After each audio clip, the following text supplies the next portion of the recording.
Hi అండి. మన ఇంట్లో ఎన్ని రకాల వెరైటీలు చేసుకుని తిన్నా కూడా అప్పుడప్పుడు బయట ఫుడ్ అంటే ఇష్టపడుతూనే ఉంటాం కదా. అలాంటి వాటిలోనే ఫాస్ట్ ఫుడ్ స్టైల్లో దొరికే ఎగ్ నూడిల్స్ కూడా ఒకటి.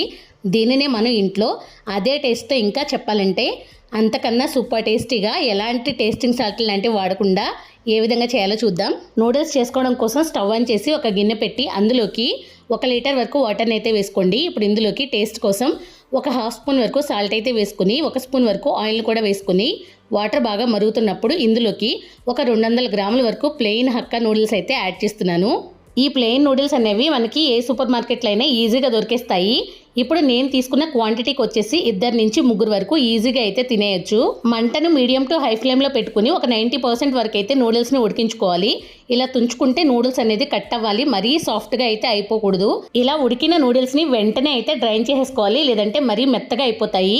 ఇలా డ్రైన్ చేసేసుకుని పైనుంచి కొద్దిగా నార్మల్ వాటర్ని కూడా వేసుకుంటే నూడిల్స్ అనేవి పొడి పొడిగా ఉంటాయన్నమాట. ఇప్పుడు మళ్ళీ స్టవ్ ఆన్ చేసి ఒక కడాయి పెట్టుకుని ఇందులోకి 3 టేబుల్ స్పూన్ల వరకు ఆయిల్ అయితే వేసుకోండి. నూడిల్స్ కోసం ఆయిల్ అనేది కొంచెం ఎక్కువగానే పడుతుంది. ఇలా వేసుకుని హీట్ అయిన తర్వాత ఒక 4 గుడ్లని బీట్ చేసుకుని ఇందులోకి అయితే వేసుకోండి. వెంటనే అయితే కదిపేయకుండా ఆమ్లెట్ లాగా వస్తుంది అనుకున్నప్పుడు మాత్రం వెనక్కైతే తిప్పేసుకుని మరి వెంటనే చిన్న చిన్న ముక్కలు చేసేయకుండా 1 నిమిషం పాటు అలా వదిలేసి ఆ తర్వాత నెమ్మదిగా అయితే మిక్స్ చేసుకోండి.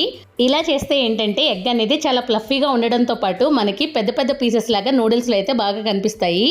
ఇప్పుడు ఇందులోకి ఒక చిన్న ఉల్లిపాయని కొంచెం పొడుగ్గా ముక్కలు కట్ చేసుకుని వేసుకోవాలి. దాంతో పాటుగా ఒక హాఫ్ క్యారెట్ని, ఒక హాఫ్ క్యాప్సికమ్ని, అలాగే ఒక చిన్న క్యాబేజీ ముక్కను కూడా సన్నగా పొడవుగా ముక్కలు కట్ చేసుకుని ఇందులోకి వేసుకున్న తర్వాత కలుపుకుంటూ ఈ వెజిటేబుల్స్ని కాసేపు అయితే మగ్గించుకోవాలి.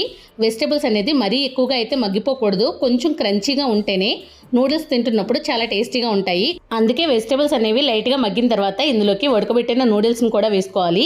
ఆ తర్వాత ఇందులోకి టేస్ట్కి సరిపడగా ఒక హాఫ్ స్పూన్ వరకు సాల్ట్ అయితే వేసుకోండి. మరీ ఎక్కువగా అయితే వేయొద్దు, సాసెస్ అన్నీ వేస్తాం కాబట్టి సాల్ట్ అనేది చూసుకుని వేసుకోవాలి.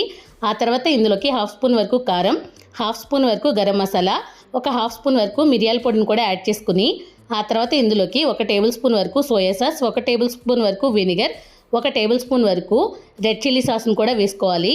మీకు నచ్చితే టమాటో సాస్ను కూడా వేసుకోవచ్చు, కానీ నేనైతే కొంచెం స్వీట్గా ఉంటుంది కాబట్టి యాడ్ చేయట్లేదు. నూడిల్స్ అనేవి స్పైసీగా ఉంటేనే బాగుంటాయి కాబట్టి ఇలా అన్నీ వేసుకున్న తర్వాత అంతా కలిసేలాగా బాగా మిక్స్ చేసేసుకోవాలి. ఇలా కలుపుకున్న తర్వాత ఫైనల్గా ఇందులోకి శుభ్రం చేసి కట్ చేసి పెట్టుకున్న కొత్తిమీర అయితే ఒక చిన్న కప్పు వరకు వేస్తున్నాను.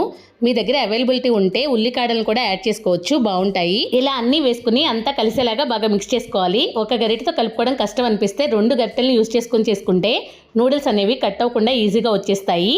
ఇలా చేసుకున్న వేడివేడి నూడిల్స్ని ఉల్లిపాయ ముక్కలు ఇంకా నిమ్మకాయతో సర్వ్ చేసుకుని తింటూ ఉంటే చాలా టేస్టీగా ఉంటుంది. ట్రై చేసి చూడండి.